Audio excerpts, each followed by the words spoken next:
हिंदी कक्षा में आप सभी का एक बार सादर स्वागत। हम लोग ताई कहानी के बारे में चर्चा कर रहे थे, जिसके रचयिता है श्री विश्वम्बर नाथ शर्मा कौशिक जी।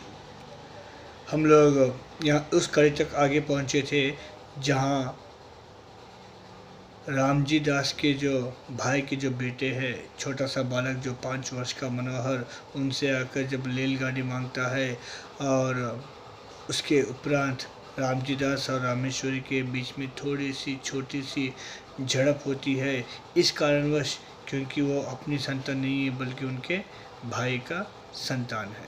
तो रामजी दास कहते हैं कि आप अगर अपने ही देवर के बच्चों को अपने सगे बच्चे नहीं मानते हैं तो फिर अपना कौन है, पराया कौन है। रामेश्वरी के मन में प्रेम की भावना नहीं है, ऐसा नहीं है। यहाँ पर प्रॉब्लम है अपना संतान ना होने का, क्योंकि उसे इस बात की ही दुख है कि अपना संतान होता तो शायद जी भर जाता, क्योंकि रामजी दास अपने भाई के बच्चों में ही अपने संतान को देखने की पूरी कोशिश करते हैं। लेकिन यहाँ पर रामेश्वरी इस स्थिति में नहीं थी, क्योंकि वो चाहती है कि अपनी संतान ही अपनी होती है और पराया पराया कहलाती है।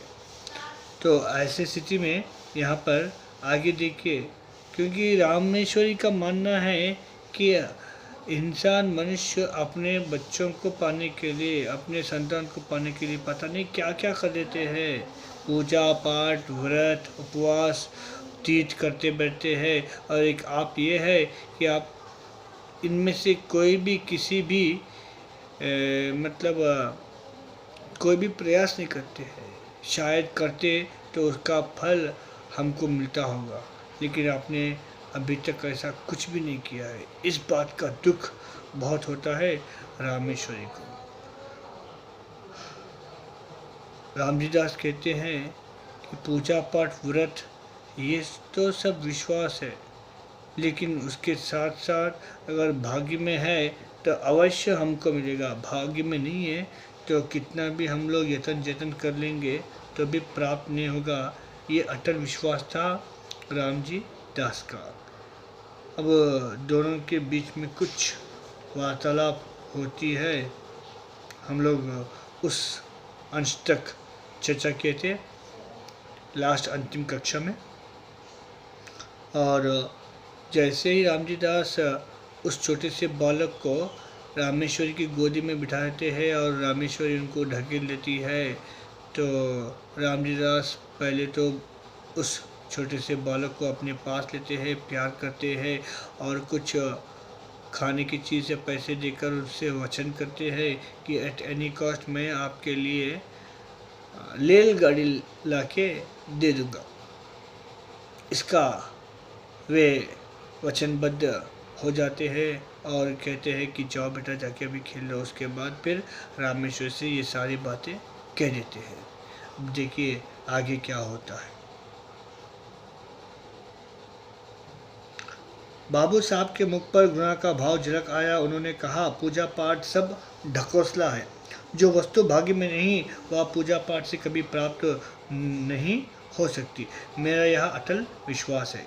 श्रीमती जी कुछ रुआंसे स्वर में बोली, इसी विश्वास ने तो सब चौपट कर रखा है। ऐसे ही विश्वास पर सब बैठ जाए तो काम कैसे चले। सब विश्वास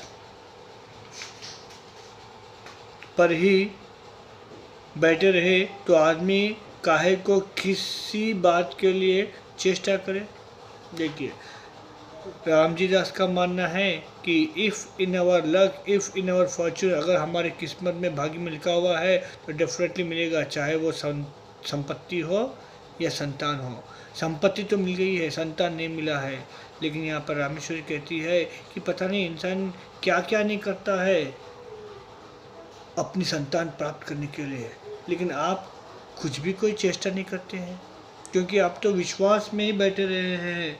तो विश्वास से तो सारा काम नहीं चलता है, और इसी विश्वास ने मेरे सारे काम चौपट कर रखा है, सब कुछ डिमोलिश कर दिया है।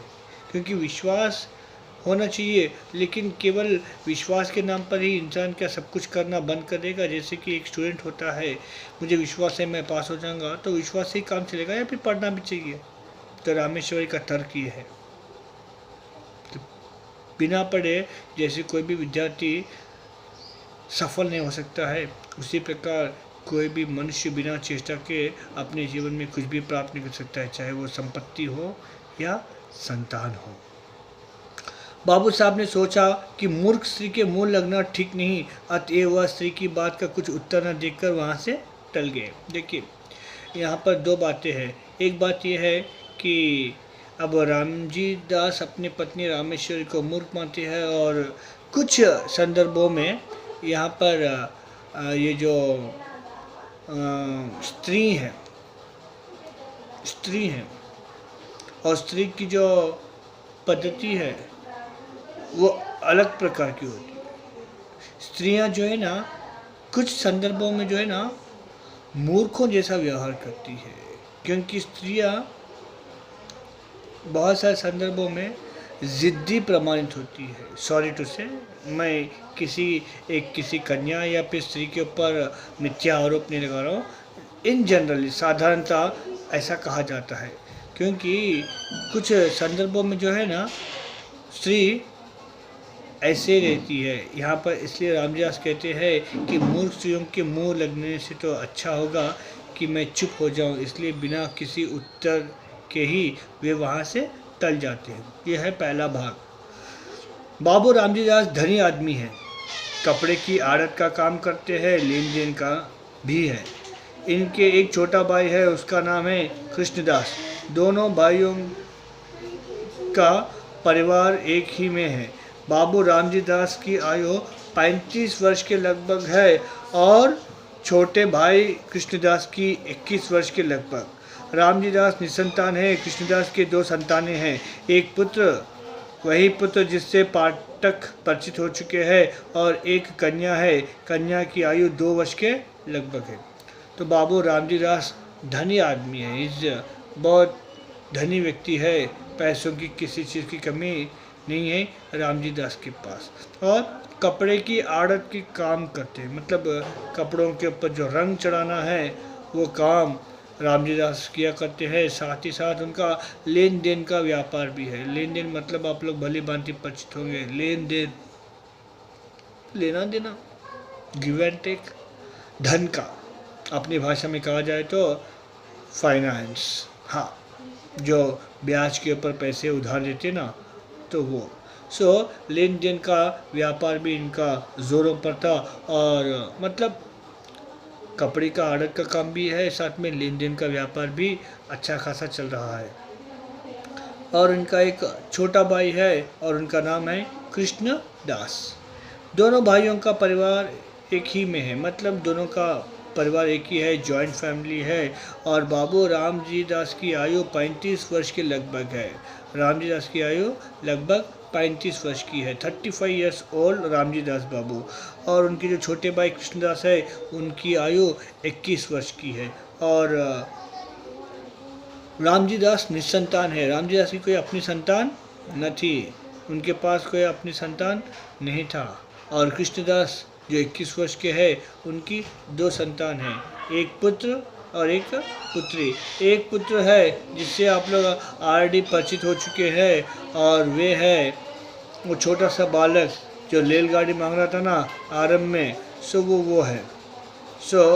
रेलगाड़ी मांगने वाला वो छोटा सा बालक मनोहर कृष्णदास का बेटा है, और एक बेटी है जो 2 वर्ष की है। और रामजी दास अपने छोटे भाई और उनकी संतान पर बड़ा स्नेह रखते हैं, ऐसा स्नेह कि उनके प्रभाव से उन्हें अपनी संतानहीनता कभी खटकती नहीं। छोटे भाई की संतान को वे अपनी ही संतान समझते हैं। दोनों बच्चे भी रामजी दास से इतने हिले हैं कि उन्हें अपने पिता से भी अधिक समझते हैं। तो रामजी दास जो है अपने छोटे भाई और उनकी संतान पर बड़ा स्नेह करते हैं, क्योंकि वे अपने भाई से बहुत प्रेम करते हैं, और साथ ही साथ उनके बच्चों से भी ज़्यादा स्नेह मोह करने वाले थे रामजी दास। और इतने नहीं, वो अपने उनके बच्चों से इतना प्रेम करते थे कि भाई के बच्चों को ही अपना संतान समझते हैं। देखिए कि हम लोग कभी कभी ऐसे होते हैं कि परायों को भी अपना मान लेते हैं, और कभी कभी ऐसा होता है कि अपने भी पराये हो जाते हैं। यहाँ पर दो भी है।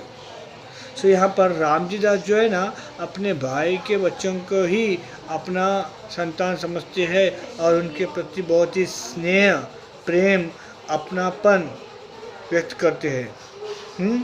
और परंतु रामजी दास की जो पत्नी है, यहाँ पर एक बात जोड़ना चाहूँगा। रामजी दास अपने भाई के बच्चों के अपने बच्चे समझते हैं, लेकिन इसके साथ साथ जो भाई के जो बच्चे हैं ना, वे बच्चे भी रामजी दास को अपने पिता से कम नहीं समझते, क्योंकि बच्चों की स्थिति ऐसी होती है, जो हम देते हैं ना, बदले में फिर हमको वही लौटाते हैं। बच्चों को स्नेह दीजिए, स्नेह फिर वापसी में मिलेगा। प्रेम दीजिए, फिर प्रेम वापसी में मिलेगा। आप उनको कुछ खिलाइए, बच्चे आपको भी कुछ खिलाने का प्रयास करते हैं, है ना। ये अनुभूति तो आपको मिला ही होगा। और इतना ही नहीं, मैं एक बात यहाँ पर स्पष्ट करना चाहूँगा, बच्चों के मन में कोई भी कलह, कलेश, घृणा, द्वेष, ईर्ष्या नहीं होती है। जैसे जैसे मनुष्य बढ़ता है ना, तो उसके अंदर ये सारे गुण अपने आप समावेश हो जाते हैं। परंतु रामजी दास की जो पत्नी रामेश्वरी को अपनी संतानहीनता का बड़ा दुख है। वह रात दिन संतान ही के सोच में गुला करती है। छोटे भाई की संतान पर पति का प्रेम उनकी आंखों में कांटे की तरह खटकता है। लेकिन यहाँ पर जो रामजी दास की जो पत्नी है रामेश्वरी, उनको जो है ना, संतानहीनता का बड़ा दुख होता है, क्योंकि उनका मानना है कि मेरी कोई अपनी संतान नहीं है। रामजी दास तो अपने भाई के बच्चों को ही अपना संतान समझ लेते हैं, लेकिन यहाँ पर रामेश्वरी जो है अपने देवर के संतान को अपना संतान नहीं समझ पाती है। इसलिए उनके पास संतान ना होने का बहुत भारी भरकम दुख की अनुभूति उनको होती रहती है, और रात दिन संतान ना होने की जो दुख है उसी में घुला मिला करती है। और जब पति अपने छोटे भाई के संतान के ऊपर ज़्यादा प्रेम बरसाते हैं, ज़्यादा स्नेह व्यक्त करते हैं, तो उनके आंखों में वो जो प्रेम है, वो जो स्नेह है, वो कांटे की तरह उनको चुभता रहता है। रात को भोजन इत्यादि से निवृत्त होकर रामजी दास शैया पर लेटे हुए शीतल और मंद वायु का आनंद ले रहे थे। पास ही दूसरी शैया पर रामेश्वरी हथेली पर सिर रखे किसी चिंता में डूबी हुई थी। दोनों बच्चे अभी बाबू साहब के पास से उठकर अपनी माँ के पास गए थे। तो रात को भोजन इत्यादि कर लिए, रात को डिनर वगैरह हो गया था। होने के बाद रामजी दास शैया पर लेटे हुए थे और शीतल और मंद वायु का आनंद वो ले रहे थे। वो अपने बेड के ऊपर सो गए थे और सोते हुए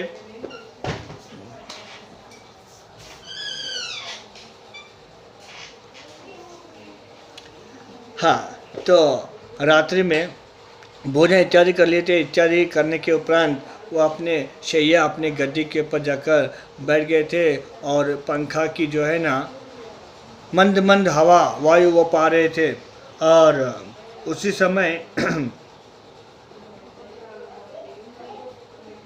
लेटे हुए थे कि पास ही दूसरी शैया पर उनकी पत्नी रामेश्वरी हथेली पर सिर रखे किसी चिंता में डूबी हुई थी। वो भी भोजन कर ली है और दूसरे पलंग के ऊपर वो लेटी हुई थी। और इतना ही नहीं, सर के बल हाथ रखे किसी चिंता की अवस्था में, कुछ प्रॉब्लम है, कुछ दुख है, तो उसके बारे में बेचारी चिंता में डूबी हुई कुछ छत की ओर देखते हुए, ताकते हुए सोच रही थी। दोनों बच्चे अभी बाबू साहब के पास से उठकर अपनी माँ के पास गए थे। मतलब बच्चे अब तक उन्हीं के पास थे। किन के पास थे? रामजी दास के पास थे। अब रामजी दास के पास अब तक वो बच्चे थे और अभी अभी वो अपने माँ के पास चले गए थे। कौन? मनोहर और मुन्नी।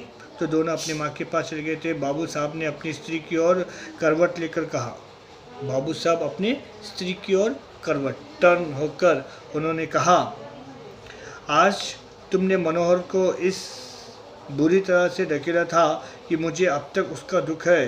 कभी कभी तो तुम्हारा व्यवहार बिल्कुल ही अमानुषिक हो उठता है। देखिए, बच्चे चले गए हैं, बच्चों के सामने रामजीदास ने कुछ नहीं कहा, लेकिन बच्चे जाने के बाद वे अब एकांत में हैं। मतलब एकांत मतलब अपन पति पत्नी दोनों ही उस कमरे में थे। तो एकांत मतलब यहाँ पर it's not for any bad thing. सच कहूँ तो जब स्त्री और पुरुष या पति पत्नी जब एक जगह होते ना, तभी वो अपने मन को साफ कर लेते हैं, क्योंकि वो एक ही समय होता है जहाँ पर जिस समय पति पत्नी के बीच में जो कलह है, कलेश है या फिर भेद है, डिफरेंसेस है, उन सबको दूर करने का वही एकमात्र जगह या समय होता है। सो यहाँ पर रामजीदास के मन में जो थोड़ी बहुत चिंता का जो विषय था, जो खाया जा रहा था, जो दुख की जो विषय है, सो वो अपनी पत्नी रामेश्वरी के सम्मुख रख देते हैं और कह देते हैं कि तुमने जो आज मनोहर के साथ जो व्यवहार जो किया है या फिर उसको जो पुश किया है, ढकेला है, मुझे इस बात का दुख अभी भी है, क्योंकि कभी कभी तुम्हारा जो व्यवहार है वो अमानुषिक होता जा रहा है। मतलब जनरली अमानुषिक तो नहीं होना चाहिए, क्योंकि हम लोग मनुष्य हैं। अमानुषिक तो जानवरपन होता है। मतलब बच्चों के साथ रूढ़ व्यवहार करना, वो तो इंसानियत या मनुष्यता तो नहीं कहलाती है। It's no more humanity. तो वो अपना कुछ विचार कह देते हैं। रामेश्वरी बोली, देखिए उनका रिएक्शन कैसा होता है।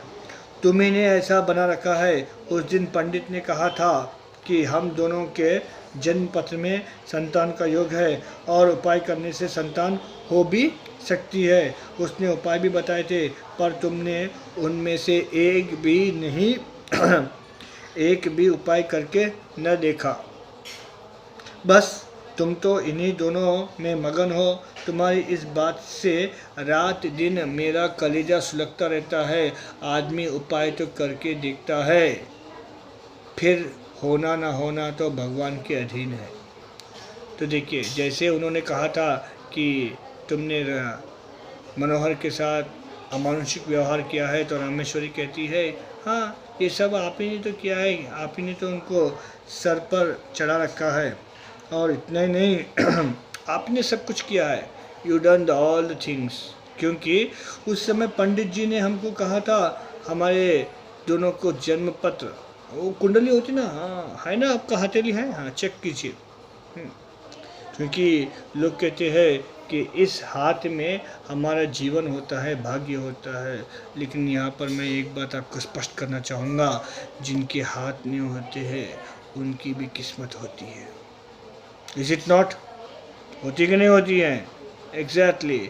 सो यहाँ पर सीधा सीधा वो कहना चाहते हैं कि पंडित जी ने कहा था आपका और मेरा दोनों का जन्म पत्र जांच किया है और कहा है कि हमारे कुंडली में, हमारे भाग्य में संतान है, और संतान होने के लिए उन्होंने कुछ उपाय बताया था, लेकिन आपने उनमें से एक भी उपाय करने का प्रयास किया है? अगर आप शायद प्रयास करते तो ये आज ये स्थिति ना होती, और ना ही आज ये समय हमको देखना पड़ता, क्योंकि हम लोग पराये बच्चों में अपने बच्चों को ढूंढने का प्रयास करते हैं। यह है रामेश्वरी का इंटेंशन, ये उद्देश्य उनके मन में है। बात समझे ना आप लोग? Thank you. सो यहाँ पर पंडित जी ने तो बहुत सारे उपाय यतन जतन बताए थे। मतलब तीर्थ करो, पूजा पाठ करो, व्रत करो, यज्ञ करो, क्योंकि पंडित जी बहुत सारे विधियाँ बताते हैं जो शास्त्र में लिखा हुआ है। तो अब पंडित जी ने तो बहुत सारे बताए हैं, क्या आप इनमें से किसी एक भी उपाय को अपनाया है तो शायद स्थिति कुछ अलग होती। और मनुष्य क्या है, कर्मठ हो, काम करे, उपाय करे, देना ना देना वो तो हाँ भगवान के अधीन होता है। हाँ, बाबू साहब हंसकर बोले, तुम्हारी जैसी सीधी स्त्री भी क्या कहूँ, तुम इन ज्योतिषियों की बातों पर विश्वास करती हो जो दुनिया भर के झूठे और धूर्त है। ये झूठ बोलने की ही रोटियां खाते हैं। तो जैसे उन्होंने कहा, पंडित जी की बात को याद दिलाई रामेश्वरी जी, तो रामजीदास ज़ोर से हंस पड़े और कहते हैं कि तुम जैसी स्त्री, सीधी स्त्री भी, सीधी स्त्री, नॉट टेढ़ी मेढ़ी, सीधी स्त्री। नहीं, इस बात को मैं आगे नहीं बढ़ाना चाहूँगा। सीधी स्त्री का अर्थ यहाँ पर कुछ और नहीं बल्कि इनोसेंट लेडी भी हो सकती है, या फिर ये भी कह सकते हैं कि जिसके पास थोड़ी बहुत बुद्धि है। टेढ़ी मेढ़ी बुद्धि वाली है तो शायद ये टेढ़ी मेरी बातों में पड़ सकती है, लेकिन तू तो सीधी है, तेरे पास थोड़ी बहुत बुद्धि है, तो बुद्धि होती हुई भी तू इन झूठे, पाखंडी और धूर्त पंडितों की बातों में कैसे आ गई हो? क्योंकि ये मैक्सिमम सारे जो पंडित होते हैं ये सब धूर्त होते हैं, चोर होते हैं, और दिन भर इनका काम झूठ बोलना होता है, और झूठ बोलने के ही ये रोटी खाते हैं, कहकर रामजी दास कहते हैं। रामेश्वरी तुनक कर बोली, तुम्हें तो सारा संसार झूठा ही दिखाई पड़ता है, ये पोथी पुराण भी सब झूठे हैं, पंडित कुछ अपनी तरफ से तो बनाकर कहते नहीं है, शास्त्र में जो लिखा है वही वे भी कहते हैं, शास्त्र झूठा है तो वे भी झूठे हैं। अंग्रेजी क्या पढ़ी, अपने आगे किसी को गिनते ही नहीं, जो बातें बाप दादों के ज़माने से चली आई है उन्हें भी झूठा बताते हैं। देखिए रामेश्वरी तुनक्कर थोड़ी सी मतलब जैसे उन्होंने कहा है कि तुम जैसी सीधी स्त्री भी इनकी बातों में आ गई हो, तो बेचारी रामेश्वरी को थोड़ा बहुत ऐसा लगता है कि कुछ चुभन लगी है, तो इसलिए वो तुनक्कर कहती है कि तुम्हें तो सारा संसार झूठा ही लगता है, आप अकेले ही सत्य हरिश्चंद्र है, संसार के सभी लोग झूठे हैं, क्योंकि आपका ये मानना है, क्योंकि आपके लिए ये पोथी ये पुराण सब झूठे हैं। ये पोथी और पुराण क्या है? पोथी मतलब होता है, क्या होता है? पोथी का अर्थ होता है पवित्र ग्रंथ, आपकी रिलीजियस बुक्स। सो ये सब पोथी पुराण सब आपके लिए झूठे हैं। पंडित कुछ अपनी ओर से तो नहीं कहता है, जो शास्त्र में लिखा हुआ है वही तो पंडित जी कहते हैं, और आप अगर पंडित जी को झूठे कहते हैं तो ये सारे पोथी पुराण सारे शास्त्र भी झूठे हैं। अंग्रेजी के 4 किताब क्या पढ़ लिए, आप अपने सामने किसी को भी नहीं गिनते हैं, कहकर रामेश्वरी कुछ आग बबूला होकर कहती है, जो बातें बाप दादों के ज़माने से चलता आ रहा है, क्या आप उन्हें भी झूठे बता सकते हैं, कि झूठे साबित कर सकते हैं? बाबू साहब, तुम समझती तो हो नहीं, अपनी ही ओटी जाती हो। मैं यह नहीं कहता कि ज्योतिषी शास्त्र झूठा है, संभव है वह सच्चा हो, परंतु ज्योतिषों में अंधविश्वास झूठे होते हैं, परंतु ज्योतिषों में अधिकांश झूठे होते हैं। उन्हें ज्योतिष का पूर्ण ज्ञान तो होता नहीं, 2-1 छोटी मोटी पुस्तकें पढ़कर ज्योतिषी बन बैठते हैं और लोगों को ठगते फिरते हैं। ऐसी दशा में उन पर कैसे विश्वास किया जा सकता है? बाबू साहब रामजी दास से कहना चाहते हैं कि तुम समझती तो नहीं हो, और जो तू कहती है बस उसी बात को ओटे जाती हो, मतलब घुमा जाती हो। हम जो कहना चाहते हैं, क्योंकि जैसे कि कुछ स्त्रियाँ होती है, फिर स्त्रियों की बात मैं कह रहा हूँ, आप लोग बुरा मत मानिए। समटाइम्स स्त्रियाँ जो है ना, कुछ काम जैसे कि फॉर एग्जांपल उनका मन हुआ है कि आज हमको बाहर जाना है तो एट एनी कॉस्ट, आज हमको मूवी देखना है तो एट एनी कॉस्ट, आज हमको कुछ और काम करना है तो एट एनी कॉस्ट। मतलब स्त्रियां जो है ना, अपने ज़िद से पुरुष से अपना काम करवाती चलती आ रही है। हाँ, ये लोक धारणा है, ओके, दुनिया में जो चलता हुआ आ रहा है। तो इसलिए यहाँ पर रामजी दास कहना चाहते हैं कि तुम अपनी ही ओटे जाती हो, मतलब तुम अपना ही रोना रोती हो, लेकिन जो मैं कहना चाहता हूँ तुम उसे समझ नहीं पा रही हो। Try to understand my version. वो कहते हैं कि मैं ये नहीं कहता कि जो पोथी है, पुराण है या ज्योतिष शास्त्र है वो सब झूठा है। नो, ज्योतिष शास्त्र संभव है कि सच्चा हो, लेकिन उस शास्त्र को बोलने वाले अधिकांश लोग झूठे होते हैं, मैक्सिमम झूठे होते हैं, क्योंकि उनको तो ज्योतिष शास्त्र का तो पूरा पूरा ज्ञान तो होता नहीं है। They are having like half knowledge, या यूँ कहना चाहिए हाफ में भी हाफ। क्योंकि अब हम लोग आजकल के समाज में बहुत सारे ऐसे ज्योतिषियों को जानते हैं जो ज्योतिष का पूरा पूरा ज्ञान रखते हैं, एक आध पुस्तक पढ़ लेते हैं और आकर लोगों को उल्लू बनाने की पूरी पूरी कोशिश करते हैं। कहना चाहिए मेरा भारत। हाँ, थैंक यू।